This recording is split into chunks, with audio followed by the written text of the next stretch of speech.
Bonjour à tous. Dans cette mission, nous allons chercher à expliquer en quoi le phénomène d'acidification des océans est dangereux pour l'environnement, notamment au travers du cas des ptéropodes. Pour ce faire, nous allons descendre dans la rue et demander aux Basques s'ils peuvent nous apprendre plus sur ce sujet. Tout d'abord, quel est ce phénomène? Nous avons posé la question à un élève de Villapia. Bonjour à tous, aujourd'hui je suis avec Romain Duvedou, un élève de terminale du lycée Villapia. Est-ce que tu pourrais nous dire quelque chose sur l'acidification des océans? Bonjour, oui j'ai déjà entendu parler de ce phénomène.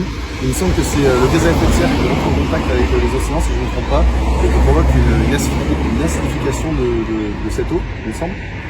D'accord, merci beaucoup Robin.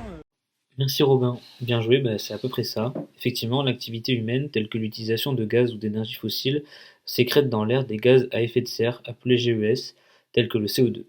Ces gaz vont se dissoudre dans l'eau des océans à hauteur de 30%, ce qui va amener une diminution du pH de l'eau et des océans, et donc les océans vont devenir de plus en plus acides, avec le pH qui va se rapprocher de 1.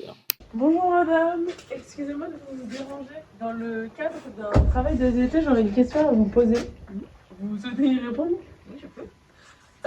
Est-ce que vous pensez que l'émanation du gaz à effet de serre a un impact néfaste sur la faune marine? Alors, j'y connais absolument rien, mais je dirais que l'émanation de gaz à effet de serre a un impact sur la température globale avec le réchauffement climatique, et que ce réchauffement climatique et la température de l'air, il y a forcément aussi augmentation de la température de l'eau, donc forcément une variation de milieu de vie pour la faune et la flore aquatique. Oui.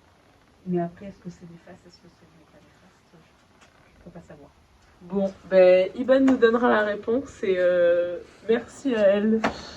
Il faut savoir que la nature aime lorsque les conditions de son environnement restent stables et constantes. Ici, la concentration élevée de CO2 impacte le pH et donc le caractère acide de l'eau et de la mer. Les concentrations optimales de CO2 nécessaires à la croissance, par exemple des ptéropodes, qui sont de petits mollusques, sont de moins en moins respectées lorsque le pH est bas, ce qui va donc nuire considérablement à leur croissance. Dans ce document qui nous est donné, on observe le titrage d'une solution d'hydrogénocarbonate par une solution d'acide chlorhydrique. On observe alors une chute du pH au fur et à mesure du titrage. On trouve donc, grâce à la courbe et à la méthode des tangentes, un volume équivalent de 3,5 fois 10 puissance moins 3. On peut donc déduire le K grâce à la valeur du pKa qui correspond à 10 puissance moins pK, ce qui est donc égal à 4,0 fois 10 puissance moins 7. Grâce à la valeur du Ka et du pH, nous pouvons déterminer la concentration en CO2, qui est donc égale à la concentration d'acide chlorhydrique fois le Ka sur la concentration en ion oxonium. Or, la concentration en ion H3O+, est égale à 10 puissance moins pH. On obtient alors une concentration en quantité de matière de CO2 égale à 1,8 fois 10 puissance moins 1. Maintenant, pour obtenir la concentration massique de CO2, il faut donc multiplier ce résultat par la masse molaire de CO2 qui est égale à 44,0. On trouve alors une valeur de 7,8 mg par litre. Le phénomène d'acidification des océans est le fait que le CO2 atmosphérique se dissout et fait baisser le pH de l'océan. Cela impacte les conditions de vie de la faune et de la flore aquatique dont la croissance est altérée.